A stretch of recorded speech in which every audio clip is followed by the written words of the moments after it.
Hiya and welcome to another episode of Anxiety in Historical Places. Today I am in Waverley Abbey, which is an 11th century abbey in Surrey. And what's amazing about this place is you can see what it used to be like. So just behind me there is those massive arched windows. You've got a lot of architecture here. You've got pudding stone, you've got windows everywhere, you've got fireplaces. It's a really cool place to come. You've also got a tree that's like over 1,000 years old. And then also behind me, my camera is quite bad, but there's an 18th century house as well to visit, with a lot of ground, and basically this place is in its parkland now. So they maintain and look after this, as well as the English heritage, I do believe, as well. But anyway, so this had about 70 monks living here. It was built in around 1128 by a bishop called William Gifford, something like that. You may have to look that one up. But anyway, it was built by some bishop guy, and he built this, and he's quite powerful and high up in the 11th century, and he had a lot of money, and he built this place, and it housed, as I said, about 70 odd monks, and they would do their worshipping here. They would maintain cattle, so there's a lot of parkland and green areas here. There's also canals here, well, not canals, rivers, sorry, and there's also lakes as well. Although I think the lakes was actually put in the 18th century, so I don't think that one counts. But the river is here, and that has obviously fish in it, so again they could like do fishing and things like that. So it's a very good location. Very good location indeed. But obviously the beginning of the end came for Waverley Abbey back in 1500s, because Henry VIII came along and suppressed this place. He took away all the riches, he took away everything that the monks held dear, and basically said, this is mine. And it just kind of went into ruin from there, which is really sad. But what's great is you can still kind of, even 400 years later, you can still see some of the architecture here. Like you can see the arches, and you can see kind of the detail, some of the detail of this place, and around some of the windows. You can see what it perhaps would have looked like around the windows with those arches there.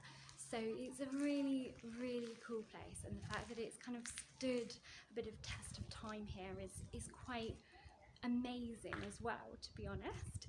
And then you've got pieces of it that are still obviously standing like this, but then you've got more kind of ruined pieces, like the bit behind me there. But yeah, no, it's a fantastic place, and I do recommend you guys coming here and checking it out,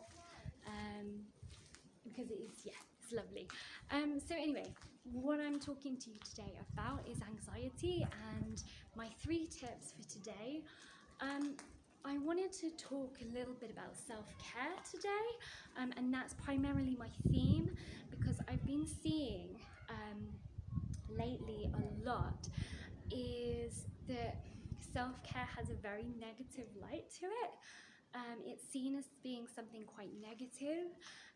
So I don't know whether you've seen my Instagram, but I have put up a very good meme, if you like, well, not meme, but a quote about self-care, and how you should not view it as something narcissistic or vain or any of that. You should view it as something that is more positive, because essentially it's a tool. It's a tool that we use to be able to be resilient, if you like. So my tip number 1 is, whenever you start to feel like you're thinking you're vain, or you're thinking you're narcissistic, or you're thinking selfish for doing something, go stop, pause, hold up.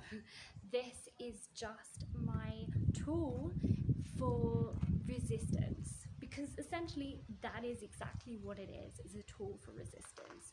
So that is number one here. Tip number two for today is the elastic band theory. And I'm sure you've all heard of this. You don't have to have an elastic band. You can even do it with a hair tie. But you just put it around your wrist. And then with that, what you do is every time you have a negative thought, you notice it, you observe it, you don't do anything with it essentially, but you just notice it, and then you start to ping it, and you ping your wrist, and you ping it every time you have this negative thought. And what that does is it shows you how many negative thoughts you are having. It shows you how you're being to yourself, basically. So it's very, very good in that sense, because it can really show you your thought processes. So start to do that. Start to observe what you're doing. So that's tip number two.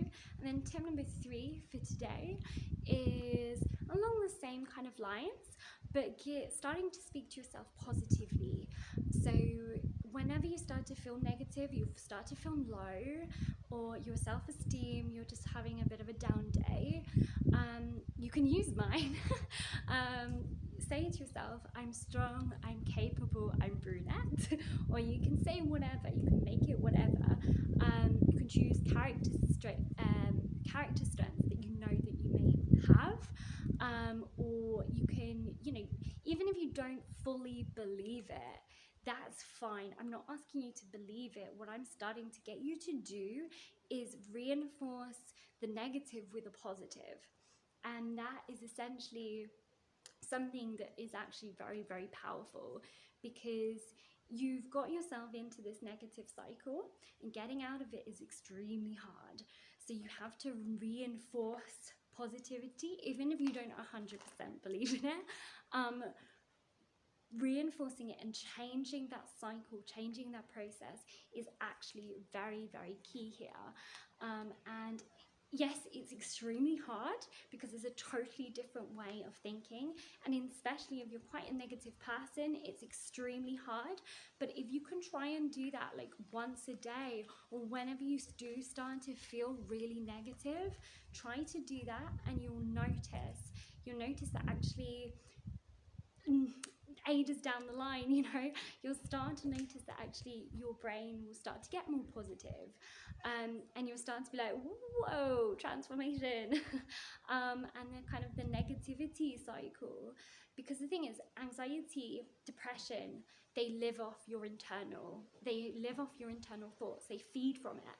So if you change your thought patterns, if you change your thought processes, then you can change how you can change how your depression happens. You can change how the anxiety happens, because that's essentially what they feed off. So if you change your internal monologue, then you can